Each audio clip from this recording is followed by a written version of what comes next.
এই মেয়েটি গেম খেলতে খেলতে একটি জিনিসে হাত দিতেই আরেকটি ছেলে সেটা নিয়ে নেই। ছেলেটি বলে, এত মোবাইল টিপো না, কানা হয়ে যাবে। মেয়েটি তার উপরে রেগে যায়। তারপরে বাড়িতে মেয়েটি বলে, একা একা গেম খেলতে আর ভালো লাগে না। তখন তার বান্ধবী বলে, গেম খেলার জন্য দুজনকে ডেকেছি। তারপরে একটি ছেলে আসলে মেয়েটি বলে, একে তুই ডেকেছিস।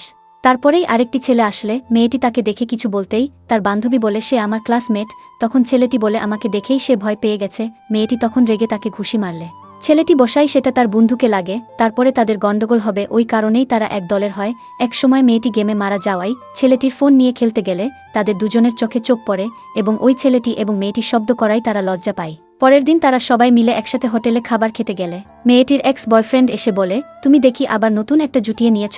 মেয়েটি বলে, কি আর করব, তোমার মতো বলদ ছেলের পিছনে ঘুরে তো আমি আমার সময় নষ্ট করতে পারি না। ছেলেটি রেগে বলে, তোমার মতো বাজে মেয়েকে এ জগতে কেউ ভালোবাসতে পারে না। ছেলেটি উঠে বলে, আমি তাকে ভালোবাসি। বাজে ছেলেটি বলে, আমি বিশ্বাস করি না।